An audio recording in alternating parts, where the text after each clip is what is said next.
Corresponde que ahora nosotros, los que estamos en esta mesa, formulemos preguntas a los representantes y a la candidata. Y inmediatamente le vamos a pedir a Valentina Olivares, a Carla Antman, la profesora Carla Antman, que pase al podio para que se le formule una primera pregunta que va a corresponderla a hacer a la senadora universitaria Leila Holguín. Carla, ustedes en su candidatura, los del comando de Marcel Claude, hablan de cómo financiar una educación pública. Se refieren a una gran reforma tributaria que entregue el financiamiento suficiente para este tipo de educación, para una educación gratuita. Mi pregunta es, ¿cuáles instituciones serían financiadas a través de esta reforma tributaria para ofrecer esta educación pública y gratuita? Y me refiero puntualmente a las instituciones de educación superior, si incluye tanto a privadas como estatales, y si no, ¿cuál sería el criterio para entregar este financiamiento? Perfecto. Bueno, se agradece la pregunta porque efectivamente centraliza el problema en un aspecto fundamental y que además diferencia las distintas propuestas presidenciales. Gracias a las movilizaciones, como ya se constató, incluso se acaba de mencionar, hay un cambio de escenario político que hoy día nos plantea debates que habían estado ausentes en periodos eleccionarios anteriores, y hoy día es bien difícil encontrar de que abiertamente alguien diga que está en contra de la educación gratuita.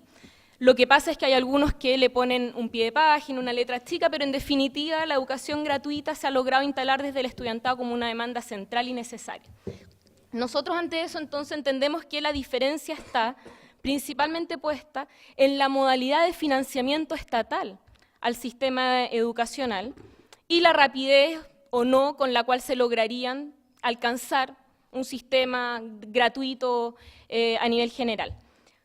Por tanto, para nosotros es muy importante, como te decía, puntualizar en ese aspecto. La modalidad de financiamiento para nosotros es clave y tiene que ir al sistema público. Como decía el profesor, el tema que preocupa, por sobre todo en universidades, bueno, yo creo que en universidades públicas y privadas sí tiene que haber una mirada preferencial desde el Estado. Nosotros creemos que obviamente sí, tiene que haberla, porque a nosotros no solamente nos interesa la gratuidad, sino que nos interesa fortalecer un sistema público, democrático, con pertinencia social, a la altura de lo que necesitamos hoy día las grandes mayorías de este país, y por lo tanto tenemos la convicción y la certeza de que solo eso lo puede asegurar una red robusta, pública, en el sistema universitario, porque estamos hablando de eso, pero en general en todo el sistema de educación.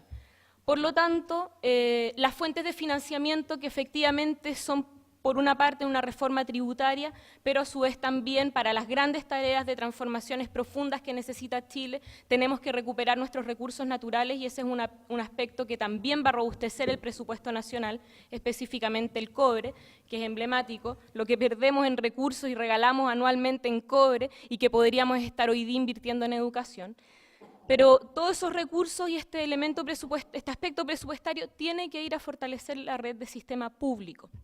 Por tanto, el financiamiento tiene que ir a las universidades, no a la demanda, es decir, no al estudiante, y ahí hay una diferencia. La gratuidad no es a través de becas, la gratuidad es a través del robustecimiento de las instituciones públicas que pueden administrar esos recursos para otorgar esa educación, y junto con eso, a su vez, entregar estos recursos al sistema público. Esto va de la mano, y en la medida en que logramos realizar esto, va de la mano con que logramos tener un sistema público mucho más robusto, impulsamos además creación de nuevas universidades, impulsamos la creación de una red pública de espacios de formación técnica que también necesitamos tener, y por lo tanto empezamos a balancear de una manera distinta a la que tenemos hoy día, donde tenemos la mayoría de las matrículas universitarias en el sistema público, las empezamos a trasladar, en el sistema privado, la empezamos a trasladar al sistema público. Entonces, para solo enfatizar, el financiamiento estatal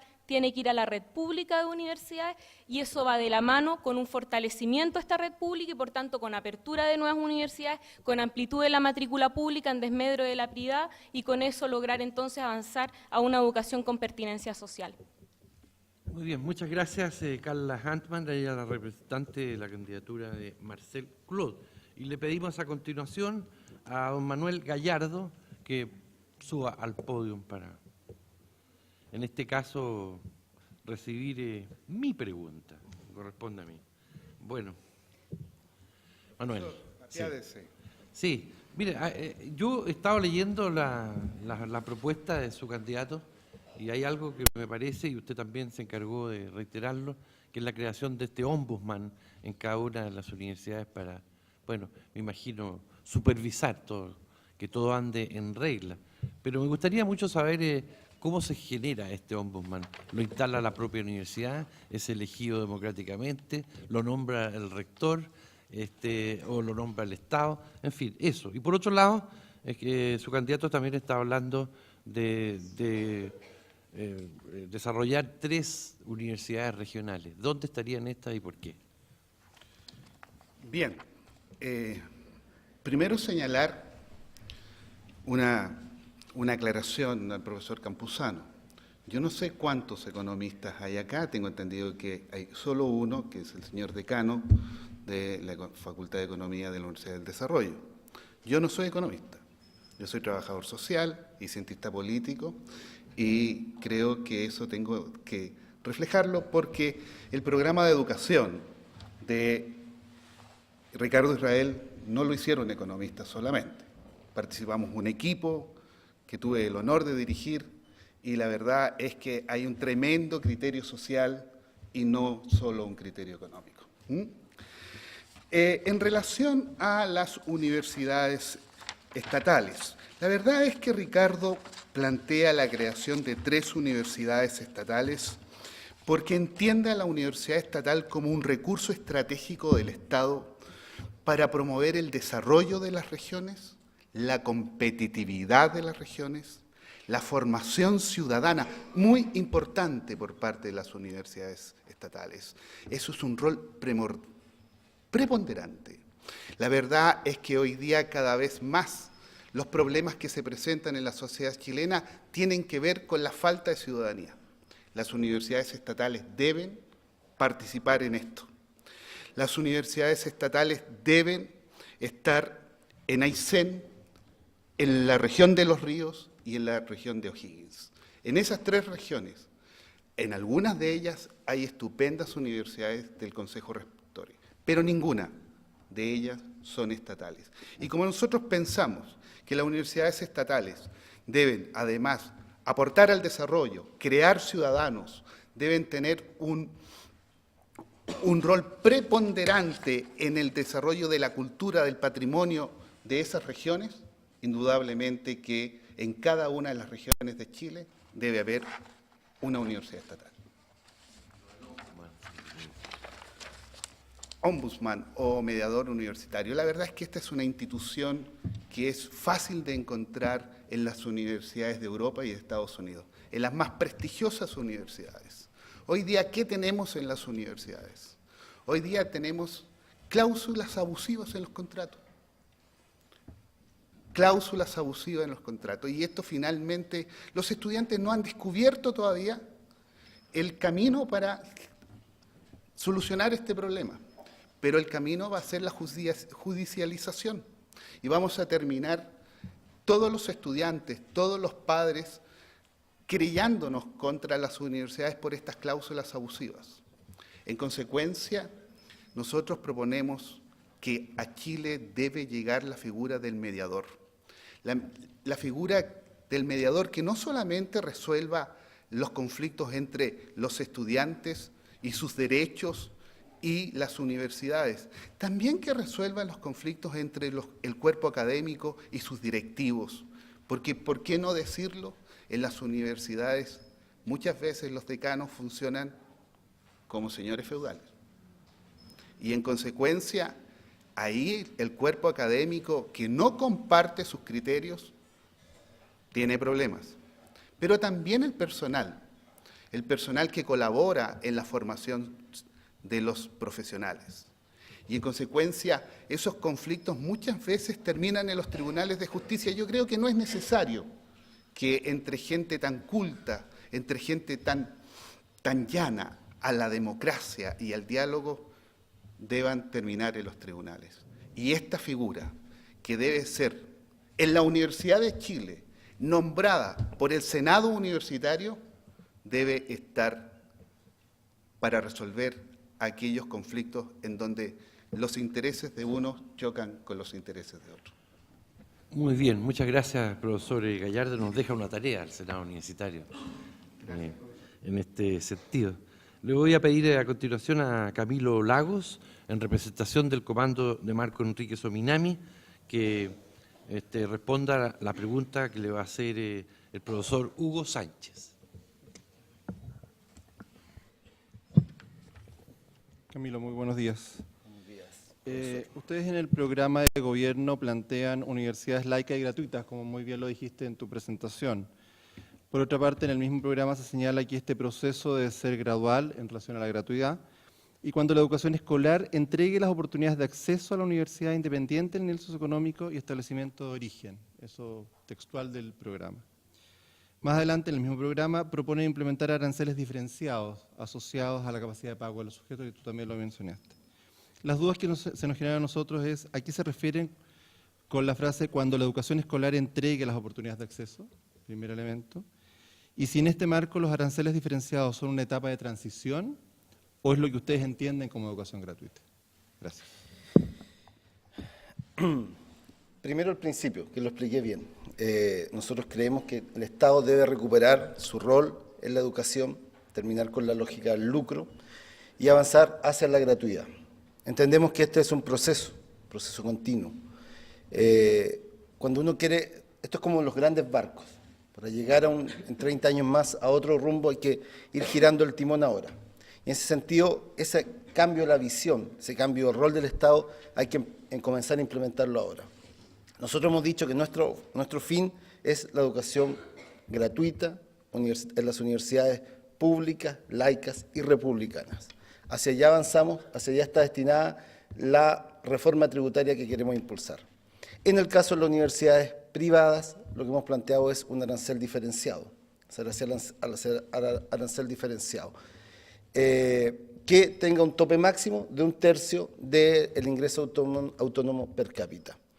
Cuando se plantea la necesidad de que esto sea también producto de reformas, que vaya de la mano de reformas en el sistema educativo, también tiene que ver con que se requiere también nuevas políticas de acreditación. Por ejemplo, vimos hace 3 días que se le rechazó, ¿cierto?, la acreditación a la Universidad de las Américas. 24.000 alumnos a la deriva, caso similar a la Universidad Viña del Mar. Por lo tanto, se requiere también una reforma al sistema de acreditación, que sea profundo y que establezca nuevas formas de acreditación universitaria a nivel de pregrado, posgrado e investigación. Se requiere una reforma también al modelo de investigación, de inversión en ciencia y tecnología. De ahí la idea de la propuesta de crear un ministerio de ciencia y tecnología, que agrupe también a los centros, los recursos de investigación, inversión en investigación y desarrollo y potenciar también los clústeres regionales y las universidades regionales. Pues bien, es una visión de la educación.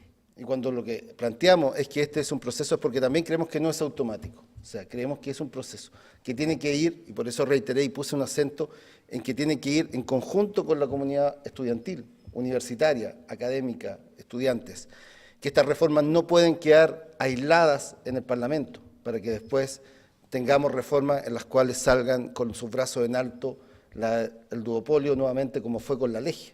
Requerimos la acción activa y permanente del movimiento estudiantil, de los académicos, los profesores, la comunidad universitaria. En ese sentido, es un proceso, no automático, no es de llegar a un año, es un proceso que debe ir avanzando, pero nuestro compromiso y nuestra apuesta es a la educación pública y gratuita, lo que conlleva una reforma mucho más integral, como lo expliqué, y aprovecho, dado que son solo 3 minutos, www.marco2014.cl, el programa de gobierno, en cada uno de sus ítems, de una reforma mucho mayor, que tiene que ver con creación de universidades regionales, con la creación del ministerio, con arancel diferenciado, con reforma tributaria.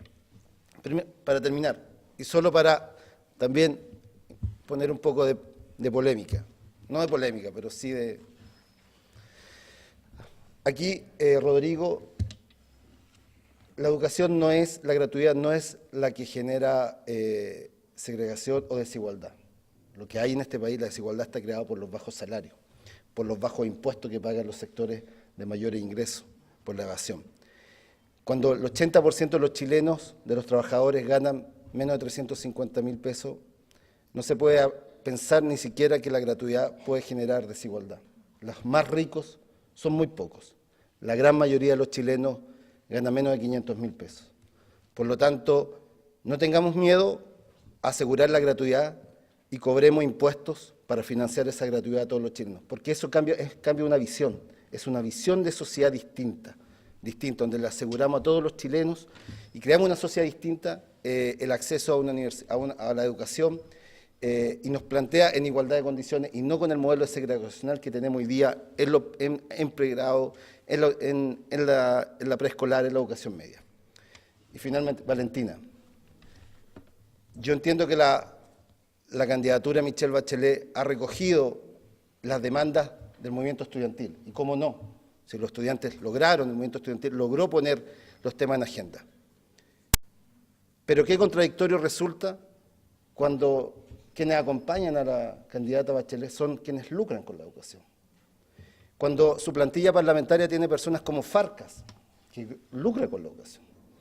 Cuando en sus equipos están Soledad Alvear, que su esposo es dueño de la Universidad Cervantes. Qué difícil creer que puedan impulsar reformas cuando son los mismos que se coludieron con la derecha para aprobar la ley, que mantiene la discriminación, que mantiene el lucro en la educación. Por lo tanto, más allá de las intenciones también está la credibilidad. Y quizás te invito a que en tus minutos nos expliques por qué debiésemos confiar ahora en que ustedes pueden llevar adelante esa reforma. Cuando uno ve los integrantes de su equipo y son los mismos que han lucrado con la educación y los mismos que han estado coludidos con la derecha para implementar un sistema segregacional y de lucro como el nuestro. Gracias. Camilo, muchas gracias.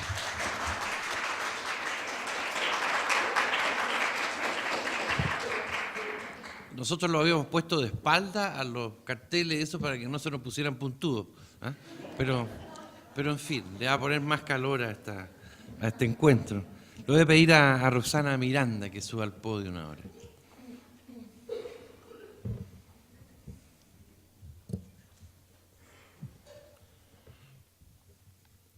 Roxana, quienes tenemos más de 40 años, recordamos que en el pasado hubo un importante movimiento de universidad para todos y que tenía la intención de que en las universidades pudieran acceder los hijos de los obreros, que en tiempos, por ejemplo, de Salvador Allende, no tenían más acceso que un 1% a la educación superior.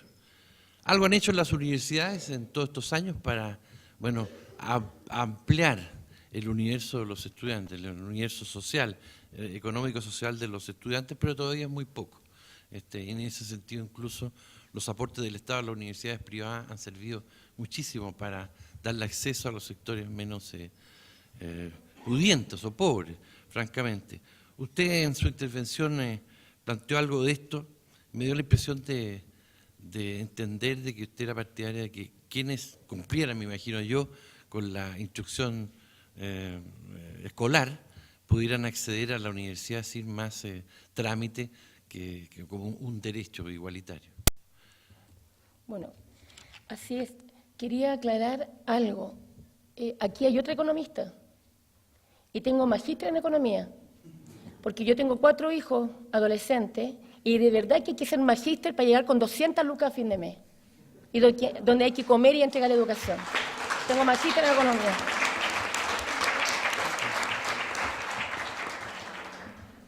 Sí, nosotros decimos que sí, que es factible hacerlo. Sabemos que no todos somos Maradona ni Chino Río, pero déjenos correr la carrera.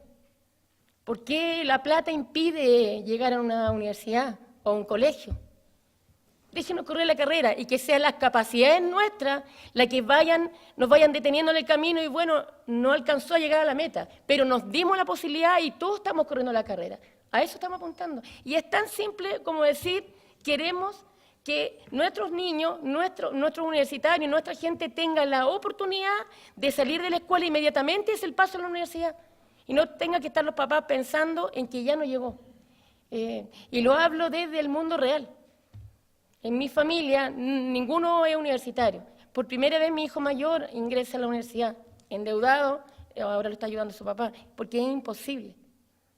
Entonces tenemos muchos chiquillos con muchas capacidades, tenemos muchos científicos, tenemos la mejor gente, pero no tiene la capacidad, no tiene la posibilidad de llegar. Por eso es que decimos, cuando hablamos de educación gratuita de calidad, tiene que ser ahora y ya. No empecemos con la estadística, que la plata que le vamos a inyectar, si ya no, ¿cuántos recursos más le vamos a inyectar a la educación? ¿Para qué? Si se sigue haciendo el clientelismo con lo que yo comentaba adelante, con estas carreras que no tienen campo laboral después. Entonces, inmediatamente, del momento que seamos gobierno, desde ese momento, las universidades se abren para educación gratuita y de calidad para todo el mundo, ricos y pobres. Sí, si aquí hay un grupo que estudia gratis, vacaciona gratis, se da la vida del oso gratis, no pagan impuestos. Entonces, aquí sí hay educación gratuita, pero la educación gratuita precisamente no es para nuestra gente, es para precisamente la élite, es para precisamente esos grupos. Entonces, con esa simplicidad, ese derecho tiene que estar garantizado, y por supuesto no solamente ese derecho, es la educación, es la vivienda, son los derechos primordiales de las personas. Donde hay que inyectar recursos, eso son los ingresos de los profesores, en los ingresos de quienes están preparando a nuestros hijos. Ahí hay que apuntar recursos, a seguir creando universidades, por supuesto, a garantizar que nuestros chiquillos tengan incluso alimentación en las universidades, porque hay muchos que no la tienen. Entonces, son tan simples lo que necesitamos, pero tan poca voluntad como se acaba de interpelar delante y efectivamente. ¿Quién nos hace creer que nos van a cambiar la vida ahora? Si esta gente son los dueños de nuestro país, vendieron el mar, la educación, la salud, la vivienda, y aparecen como blancas palomas ahora que creen que les vamos a creer que ahora sí que nos van a arreglar la vida. Pucha, que están asustados, ¿eh? De verdad que están asustados. Porque hoy día no les vamos a permitir que ustedes sigan con ese abandono en las políticas públicas de las poblaciones, no les vamos a permitir que sigan gobernando. Si son dinastías políticas y ponen sus carteles en las poblaciones como si fuéramos tontos, uno detrás del otro, el mismo. No se les vaya a olvidar que tienen que votar por este apellido, porque son apellidos. Y aparecen las niñas bonitas, rubiecitas, los carteles, que después ni las vemos en las poblaciones. Olvídense que vamos a confiar en ustedes. Nosotros no vamos a votar ni en primera, ni en segunda, ni curados por Bachelet, ni por lado por Evelyn Matei. Gracias.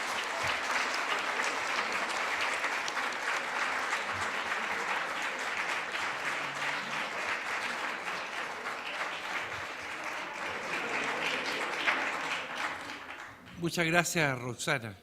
Y a propósito de Michelle Bachelet, entonces le vamos a pedir a Valentina Quiroga que asuma.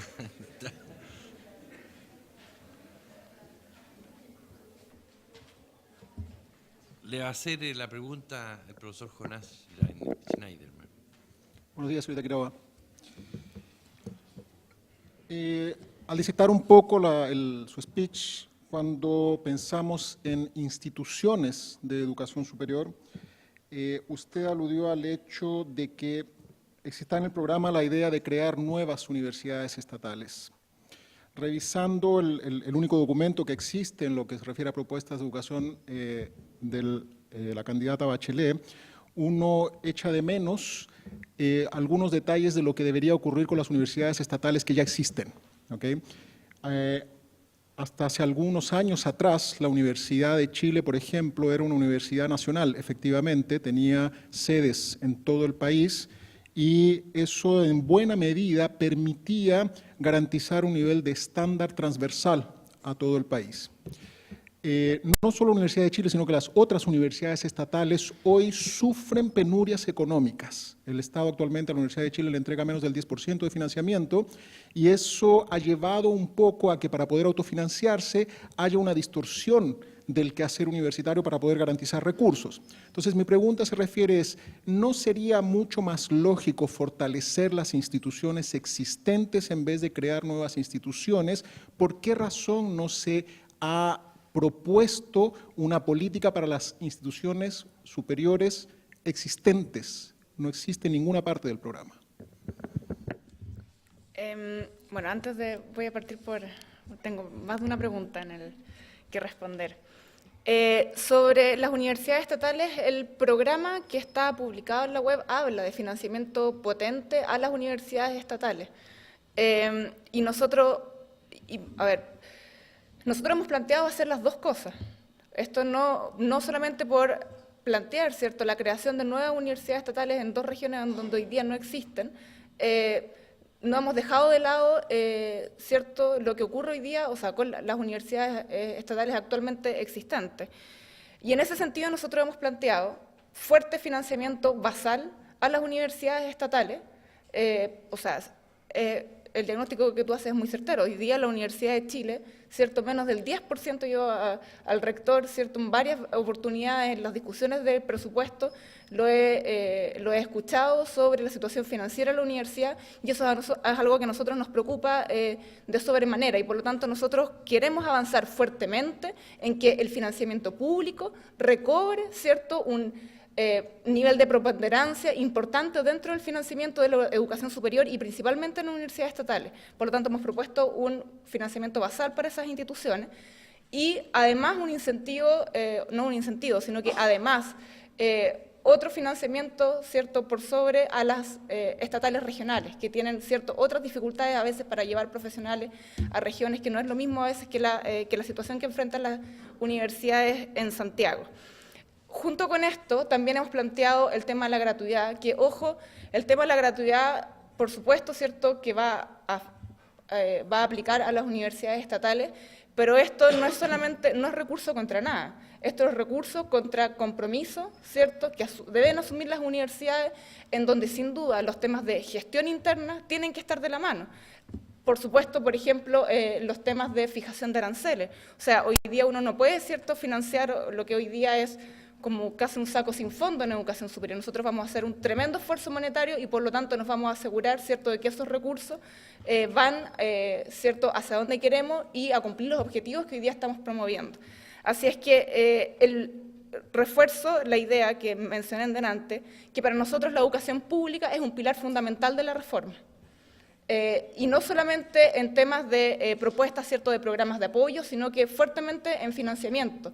Hoy día, ¿cierto?, por ejemplo, en educación superior, las cifras que se daban en delante, efectivamente, uno mira los datos de gasto en educación superior y Chile es uno de los países que más gasto tiene destinado a educación superior, cerca del 2.3, 2.5% del PIB, pero sin embargo, apenas un 30% de ese financiamiento es público. Entonces, y esa es una situación que nosotros queremos revertir. No sé si había otro elemento más de... ¿Perdón? No, bien, estamos muy satisfechos. Eso. También quisiera decir que el tema, para el tema de las universidades estatales nosotros hemos tomado un compromiso fuerte con el tema de la equidad y ojo que nosotros hemos sido responsables al plantear eso, porque sabemos que en educación superior no es suficiente con entrar. Los niveles de deserción y las tasas de titulación están directamente relacionadas con los niveles de ingreso de los alumnos y por lo tanto hemos también planteado para las universidades programas de apoyo para retener a los estudiantes y tener a su vez una titulación oportuna. Voy a tratar ahora de hacerme cargo de las otras preguntas, que bueno, que básicamente eran las dos, dicen relación, ¿cierto?, con el tema de por qué hay que creernos ahora, ¿cierto?, un cuestionamiento a la credibilidad, y yo quiero decir que cuando a mí me invitaron a participar de esta candidatura, la primera pregunta que hice fue esa. Y lo digo genuinamente, yo vengo de una experiencia de Educación 2020, fui fundadora de un movimiento que surgió en el 2008, con gobiernos bajo la concertación, y en donde nacimos, ¿cierto?, haciendo una fuerte crítica, y por lo tanto, para mí la primera pregunta fue esa, decir, bueno, yo me sumo si es que de verdad yo siento que esta vez hay voluntad de hacer las cosas. Tuve largas conversaciones con la candidata, y me manifestó que ella entendía que habían deudas pendientes, cosas que no se habían hecho bien, y que ella hoy día tenía toda la voluntad de poder empujarlo. Y por lo tanto yo tomé la decisión de sumarme a este carro. Por lo tanto, primera cosa es decir que yo estoy convencida y quiero transmitir que dentro de la comisión, de hecho, y dentro del comando, hemos hecho un autodiagnóstico de cosas con las que no estamos de acuerdo. El fin al financiamiento compartido, por ejemplo. El financiamiento compartido fue una política, ¿cierto?, fortalecida dentro de los gobiernos de la concertación, y nosotros hoy día estamos haciendo un reconocimiento y estamos diciendo, ok, eso fue un error y hay que dar marcha atrás en eso. Sabemos que va a costar, pero la voluntad política está, y si ustedes se dan cuenta, desde las primarias hasta el día de hoy, son propuestas que siguen fuerte y claro en el discurso. Ahora, sobre el tema del Congreso, que tú dices, bueno, ¿sí? Te excusamos si no respondes la próxima. ¿Cómo? Déjalo para la próxima Bueno. intervención, por favor, porque es mucho tiempo. Bueno, eso. Solamente decir que existe la voluntad y que dentro de los temas que dentro de la comisión y que la candidata también ha empujado fuertemente es el tema de la transparencia, ¿sí? Así es que va a ser muy costoso ahora para los parlamentarios tener que votar en contra de estas propuestas.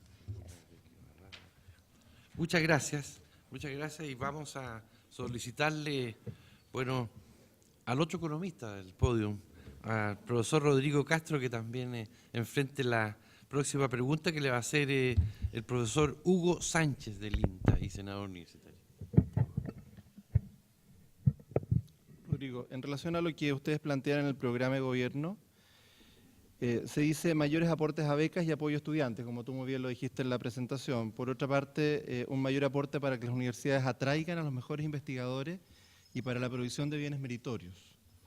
En esta línea se plantea un sistema de financiamiento institucional que entregue recursos por la generación de investigaciones de alto nivel, sujeto a cumplimiento de convenio de desempeño.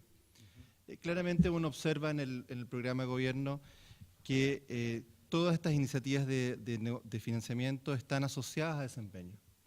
En ese marco tengo dos preguntas.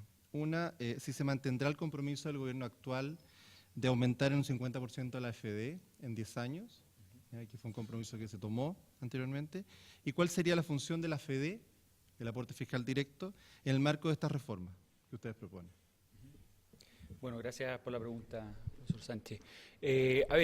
Absolutamente, parto con decir que hay un compromiso de mantener ese acuerdo del actual gobierno respecto a incrementar los recursos a través de esa vía de la AFD. Sin embargo, es importante ir avanzando en mecanismos de mayor responsabilización respecto a un modelo universal. Creo que no podemos seguir pretendiendo de que en un modelo mixto, en donde hay una participación de universidades privadas, que están generando también bienes públicos, no puedan acceder a ese financiamiento institucional que permita generar esta demanda sentida que hay como sociedad, como economía, en donde debemos pasar al desarrollo con mayor generación de investigación aplicada, que genere evidentemente en nuestro desarrollo productivo mayor valor agregado.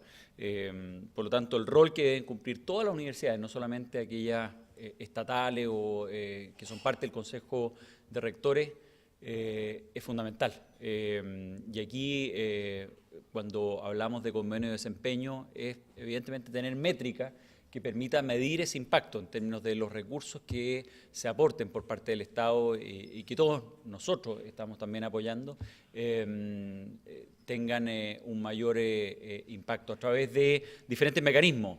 Hoy día los mecanismos son diversos desde el punto de vista de los consorcios tecnológicos y la relación o la sinergia que debe haber entre las universidades, el sector público y el sector privado, de tal manera de que para cada ventaja competitiva que tiene Chile desde el punto de vista de su desarrollo, que hoy día se ha basado evidentemente en recursos naturales y en eficiencia, logremos pasar a una economía basada en el conocimiento, que hoy día evidentemente está en una etapa embrionaria desde ese punto de vista. Las políticas públicas deben ir en ese sentido y todos los mecanismos de financiamiento tienen que ir de la mano de una mayor rendición de cuentas. Gracias. Muchas gracias, profesor Castro. Es el turno de don Israel Campuzano para enfrentar la pregunta. Él es representante del comando de Alfredo Sfer. La pregunta que le va a hacer la senadora Leila Holguín. Hola, buenos días, Hola. Israel. Bueno, usted en su presentación mencionó que la investigación es un tema importante en su candidatura y sin embargo no encontré mucha información del candidato hablando al respecto. Así que me gustaría saber de qué forma en un eventual gobierno harían que el Estado se hiciese cargo de la investigación ¿Qué institucionalidad consideran pertinente para esto y si les parece necesario un Ministerio de Ciencia y Tecnología? Muchas gracias por la pregunta. Quiero decirle a los economistas, sociólogos y amigos que han hecho las propuestas que no, en ningún caso fui peyorativo con ello.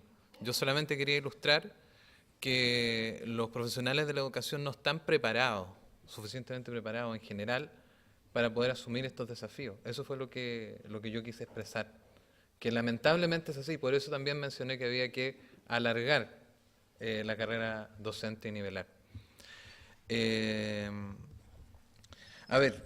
en el tema de la inclusión, a la señora candidata también le digo que nosotros estamos luchando por una nueva constitución para Chile, juntos con el Partido Igualdad, y creemos que la institucionalidad actual no escucha, y queremos una institucionalidad que escuche.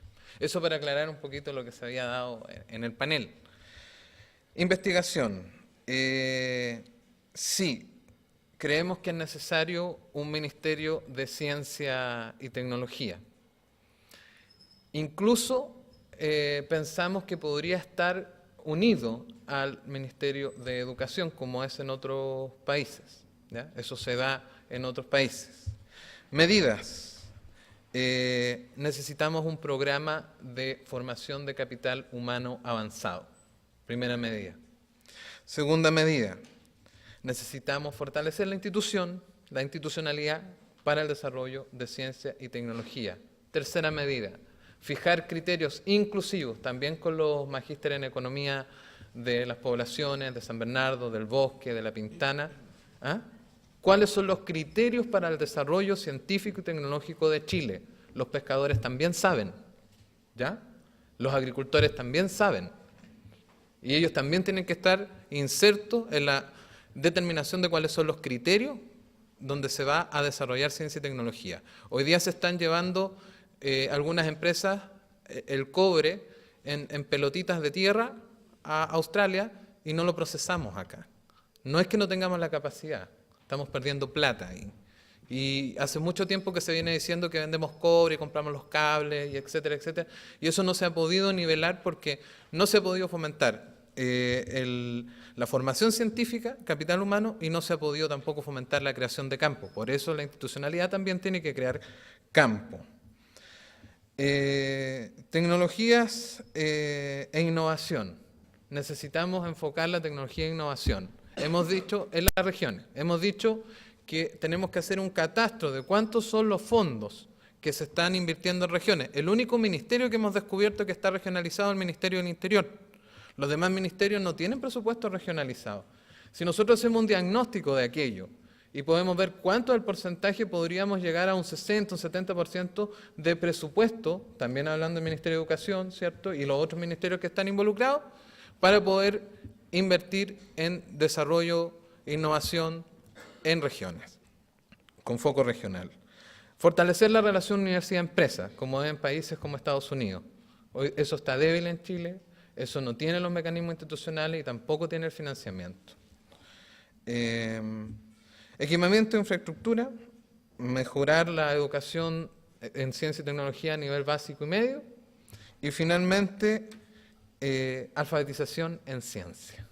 Porque se invirtió en alfabetización digital y se hizo y se logró y se avanzó. Se puede alfabetizar también en ciencia. Eso es lo que estamos proponiendo a grandes rasgos en ciencia y tecnología. Y espero haberle contestado la pregunta. ¿Sí? Gracias. Bueno, muy bien. Y finalmente le vamos a pedir a Cristian Jorquera, cientista político, que enfrente la pregunta que le va a hacer el profesor Schneiderman. Bueno, él representa, como ya hemos insistido, a la candidatura de Tomás José Lijón. Buenos días, señor Jorquera. Buenos días. En la página web de la candidatura de Tomás Jocelyn Holt se hace un diagnóstico que dice: tenemos una formación universitaria extremadamente larga. Los jóvenes ingresan a la universidad sin tener claridad en su vocación y muchas veces no son lo suficientemente maduros para ser responsables con su educación. Si a esto le agregamos que la acreditación premia a los mayores aprobaciones, tenemos un círculo vicioso de mala calidad. Si es que la formación universitaria es demasiado larga, ¿hay un plan para que eso cambie? ¿Cómo es ese plan y con qué fin? Me gustaría un detalle respecto entonces si es que se va a modificar la atribución de dar grados o van a haber grados intermedios o derechamente se van a cortar las carreras haciendo con que si nuestros profesionales son de mala calidad, como ya alguna candidata lo ha sugerido, tendríamos profesionales de peor calidad aún. Ya, muy bien. Antes de contestar la pregunta, quisiera comentar a grandes rasgos, ¿no?, que nuestro programa lo íbamos a lanzar originalmente el día domingo. La candidata a la nueva mayoría se nos adelantó, así que si lo hacemos el domingo no vamos a tener prensa, menos de la que tenemos comúnmente. Así que no lo vamos a poder lanzar el domingo, pero va a ser justamente dentro de la próxima semana. Esperamos hacerlo antes del debate de Anatel. Pero bueno, para contestar la pregunta, justamente, efectivamente, dentro de la página web, entre el primer lineamiento y el primer bosquejo del programa, hacemos un diagnóstico de que efectivamente las carreras universitarias actualmente son demasiado largas, no todas, claramente. Y eso tiene que ver un poco con lo que dije en mi primera intervención respecto al diagnóstico que hacíamos, de que evidentemente las carreras iban a tener que reformularse en cuanto entendíamos de que tenían que ocupar una política de posgrado a posterior. Entonces, justamente eso es lo que, para comenzar definiendo justamente de qué era necesario poder definir cada una de las carreras y poder justamente crear programas de contingencia respecto a algunas carreras específicas, que son las más largas, y de por sí, entre comillas, también un poco las más abultadas, hablamos de medicina, ingeniería, derecho, en el cual tal vez, evidentemente, hay que justamente propiciar un sistema de ingreso que sea diferenciado, un sistema de ingreso que también va a estar detallado, por supuesto, en el tema del programa que vamos a lanzar la próxima semana, en el cual hay una mezcla entre lo que es un propedéutico y un bachillerato, en el cual haya una nivelación y un ingreso diferenciado hacia ese tipo de carrera. Eso justamente si se hace, por ejemplo, ingresos en medicina, va a poder acortar, dependiendo cuánto dure, si es 1 año como propedéutico o 2 años como bachillerato, el ingreso, por ejemplo, en medicina va a poder lograr acortar la carrera en vez de 8 años, por ejemplo, a 6 años a posteriori, dependiendo obviamente de la especialización y todo ese asunto que conocemos. Eso es como muy a grandes rasgos, evidentemente. Ahora también, por supuesto, proponemos también en el tema de acceso, otro tipo de acceso. O sea, nosotros estamos totalmente en contra de todo lo que es el asunto de la PSU. Y el acceso que proponemos justamente va apuntado hacia eso, a que haya una especialización previa antes de ingresar a la carrera. Y eso justamente va a poder generar, dependiendo de la carrera, dependiendo de la institución, un acortamiento de esta y posteriormente justamente una redefinición para poder crear una política de posgrados que sea correspondiente a esto. Gracias. Muy bien, muchas gracias. Con esta intervención, con respuesta, hemos terminado otra fase de esta